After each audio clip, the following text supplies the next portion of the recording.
So, assessing the BECE results data. How do we do that? So, I think somewhere, is it 2021 or 2022, WAEC decided that they are not going to have us be given the broadsheet, the green big sheet that they bring, the green and white big sheet that they will bring after the exam results have come out for some time. And then at the office, I know what officers were doing was that they were sort of sitting down to key in the results data one after the other. And so they decided they're going to give us a digital copy of that. But then the copies were going to be made available on a website that they have provided so that schools, well, we could use the school data if the schools who are doing it fair enough could log in there with those credentials and then download the data set so that they can do whatever has to be done with it. So what website am I talking about? This is the WAEC website. It's called WAEC Results Listing website. So to get there, I think I've provided the URL down there, https resultslisting.waecgh.org/login. So that is where you have to go into your web browser and then locate to. Once you are there, you will see that it's a very simple but nice interface. You have to put in your email and password. Obviously, it's not your personal email that they are after, but the credentials that has been officially provided by WAEC for accessing a particular school's results data. Yeah, so you could get something like this. This is a dummy data set I've put in there.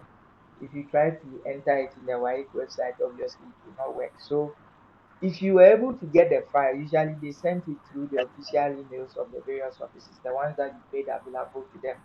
You'll be given an email of this sort. So basically, it's made up of the school's 7-digit BECE code at BECE.resultslisting. So that is what you use as your email to log in. So if you go and use your own email to log in, it will not work. Then you get a password sort of like this in addition in the file. Once you've keyed in these properly, all you do is you hit the login button and then you'll be taken to the next phase of the whole process. So let's look at how we can download and then save the results data. Okay. Now to download them, save the results data, obviously you need to go and provide the credentials and all that, and then you'll be taken to this landing page. Once you are at this landing page, what you have to note is that WAEC notifies you right from the word go that the results listing can only be viewed twice. Please make sure you have your equipment set up and, to print. Now, basically, you're encouraging us to print it out in the hard copy form, but obviously, we are not interested in that because we wouldn't want to come back and then key it into our PCs again. So, we are interested in the digital copies. So, you click on OK and then you proceed. Once you click on OK, you will be taken to a page where you would have to put in some few information in order to search for a particular school's details and then download the results. So the first thing you will do is to select the exam year.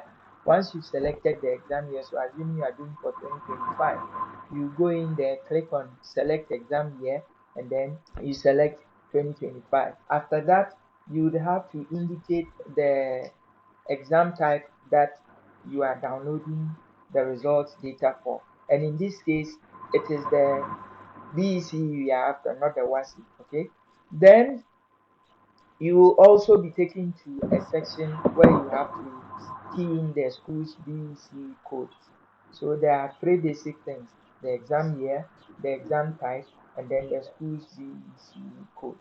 Once you've done that, you click on the search button and then you'll be taken to a page that looks like this. So when you go there, you see the name of the school somewhere around this area, and you will see name, index numbers of the students as well as their names, then their gender, their date of birth, then the results that they had for the specific exam that they wrote. So basically that's about it with navigating to the WAEC website. But our main focus is on how we are going to save the results. So to save the results, one very important thing that I would like to encourage all of us to desist from doing is saving it as a PDF. There are systems that save it as an image, just an image. There are systems too that will help you save whatever content as an editable text form. That is, you have to jump through a few hoops here and there. And some systems are not so accurate with saving the data set. And so when you do it like that, later on, if you try to copy and paste it or do stuff with it, it becomes a bit challenging. So advisable options that, from my perspective, I would do this to do this as simple as ABC. Once you are at the results page, just select, use your mouse, select the contents on the page, that's the results table, copy it and paste in a spreadsheet. A very simple way to get your results. Clean data set that you can easily manipulate anytime, any day. So copy the content, paste it in a spreadsheet. It works like magic. That's the easiest way I can tell you. Then, if you don't want to stress yourself with copying and pasting, you can also use the good old Control S to save the web page, and the web page you save it as an HTML file on your local system, and then it acts like you have the website stored on your PC. You can open it as many times as you want. It doesn't, the 2 times viewing of WAEC doesn't apply to it. You will have it on your system, and anytime you double click on that HTML file, it will fire up in your web browser, and you can get the data and work with it as you like. Okay. Another approach is to use a data scraping tool. When we talk of data scraping tools, there are so many of them. We have Selenium and other stuff. So if you know about some of these tools, you can fall on them and then use them. Of course, it will have a little bit of a learning curve. Okay. You do realize that as I give you the options, we are diving deeper into the a bit difficult to use or technical to use approaches. I started with a copy and paste, which could be done by a novice using a PC. Copy, paste it in a spreadsheet. Sorry. Then saving, Control S. Just go to the page, Control S to save as HTML. Then the next option is a technical one, that is using a data scraping tool. There are so many data scraping tools online you can use to your advantage. Yeah. Then we have automation tools. If you want to work the easy way, though what I'm saying may be contradicting anyway, but then when it comes to using the tools that I've listed, Power Automate, UiPath, UI Vision, and then Python, what happens is that you get to suffer a little bit at the initial instance, and then for a very long time you get to enjoy. That's how I put it. Why am I saying this? I'm saying this because yes, you get to suffer. Why would you suffer? So you have to put in a little bit effort, just a little bit effort in knowing about these tools and then how to use them. Once you know how to use them, that is, you need to know how to write. They all use some form of code, okay? So you need to know how to write the code for each of these. That is whichever one you decide to use. So if you decide to use Power Automate, you will have to know how to use in fact, it has a point and click interface that you just use to program whatever automation task you want. UiPath 2 has a similar interface, but that one has a steep learning curve, just like the UI Vision. And then Python too, you leverage the libraries, the pandas, the numpys, the whatever, and then you use those to uh, get your data transformed. Okay, so basically these are the options for uh, getting your data saved onto your system so that you can always use it for whatever analysis that you want. Don't worry, we'll look at a few of these in a practical session, just a few of them. All right, so transforming the downloaded data. How are you going to transform the downloaded data? Before you transform the downloaded data, one thing that you need to take note of is that you need to understand the data that you have gone in for. So, what are the parts of the data set that you have? You need to know how you want the data to appear at the end, right from the beginning, okay? And that helps a lot. If you know where you are going, it becomes easier for you. You strategize and you're able to move forward. So we want to take a brief look at the results page, the essentials that are there. So at the top, top left, you kind of see that the school name will be displayed, and then we have the BECE school code, then the date and time that you downloaded or this thing was made available. It's also provisioned for you. However, our main focus is in the result. Okay, so the WAEC table on the page looks a bit messed up. Let's kind of jump in here and look at something. This is how it looks like. It doesn't look friendly, right? The text kind of look a bit jumbled up, not so friendly. However, if you were to do the copy and paste or the save as HTML, it automatically removes the styling that they've done to let it appear like this, and then it gives you a clean data set like this. Okay, yeah, the more the reason why I encourage you to do the copy and paste or the save as HTML and not the PDF. The PDF will give you all the messed up data, and you don't want that, trust me. Yeah, now, so once you've got your data displayed properly like this, obviously, we know about the index number, the name of the candidate, and this is a dummy data set, so you won't find this person anywhere. Ado Clement, Ado Element, Katana doesn't exist. Now, so gender, female, date of birth, then this is the result that apparently she hypothetically got. So, what is the problem? On the face value, the data set looks clean, right? However, our result is kind of jumbled up in one cell, which creates a difficult scenario for us. And for those of you that are familiar with tables when it comes to stuff like databases and then analyzing data, you would agree with me that there is something called the normalization, data normalization, which encourages that the first normal form will tell you that you must have it as an atomic value, okay?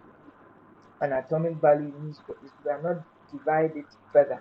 But when we look at the data set that is here, you realize that we have English language could be classified as a subject, and then the sixth there could be classified as a grade or score for English language. So it makes it such that it has multiple value sets stored within the same cell value, which is going to be a problem for us. And so the challenge is to separate the subject from the scores so that we have a clean data set. And to do that, there are tools available for you. And what are some of these tools? So we can talk of the good old spreadsheet. And for the record, this September, Microsoft Excel is going to be 40 years since its establishment. Yeah. So for the Excel fans, that's some slight information for you. Yeah. Then spreadsheets. It's not only Microsoft Excel that exists.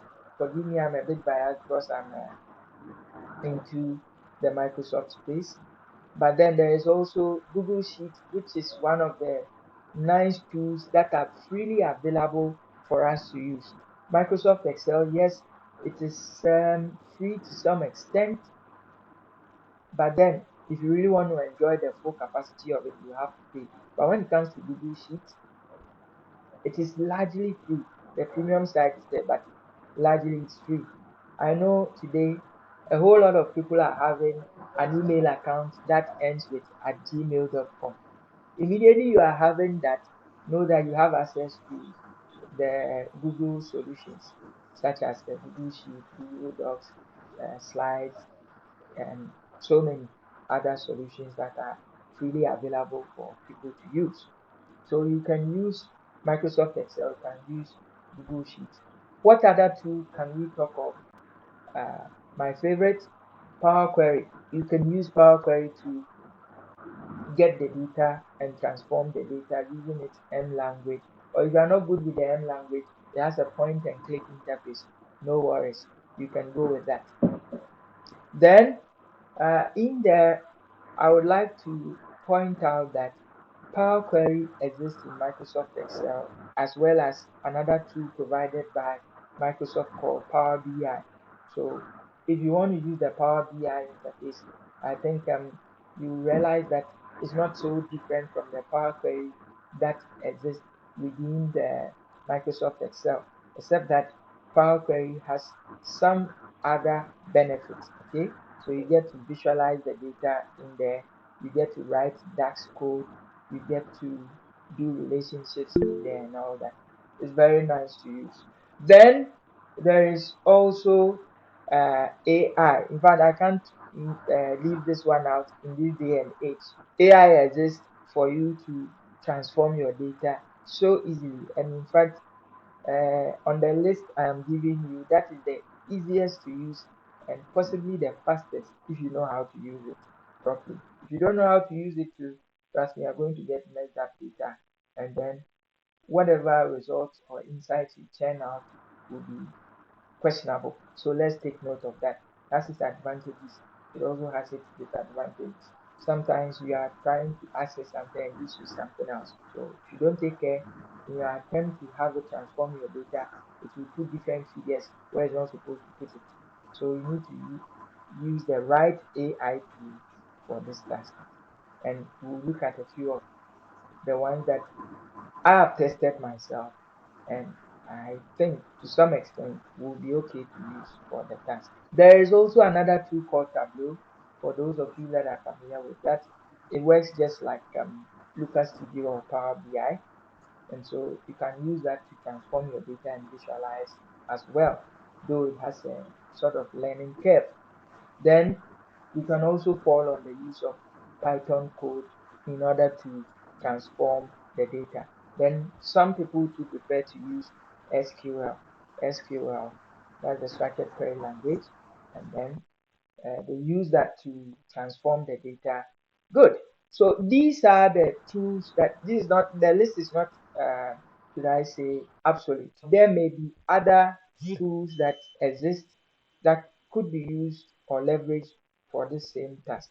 But this is from my perspective, the ones that are freely and easily available for you to use. Most of the tools I've listed here, almost all of them, there are free solutions to them, okay, that you can use. There are premium sessions to them, there are free aspects of them that you can fall on to use. Then let's talk about drawing insights from the results data. Once you've done the manipulation and transformed it, that's the dashboard reporting. What are the tools that you can use to do the visualization? Again, you could use spreadsheet because we have chart tables in there. Uh-huh. And note that for you to do some of these things, you need to be a little bit good with writing or okay with writing functions, formulas, and stuff like that. If you are not good with these things, you kind of hit a roadblock in there with the spreadsheet option. But if you are okay with using it, if you are going to have a few demos, you would realize that it's very interesting and straightforward, and to some extent fast if you know what you are writing. There's Power BI you can also use to transform and visualize the data as well. It's one of the best tools to visualize data and share it such that you can have it accessible, easily accessible online to your data client, wherever they may be.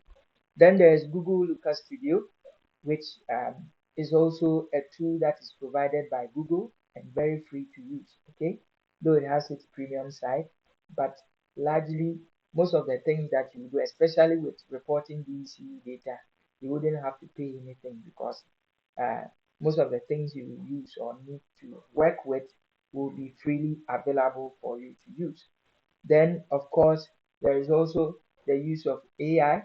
There are AI options that you can fall on to generate insights from your data set that you have cleaned.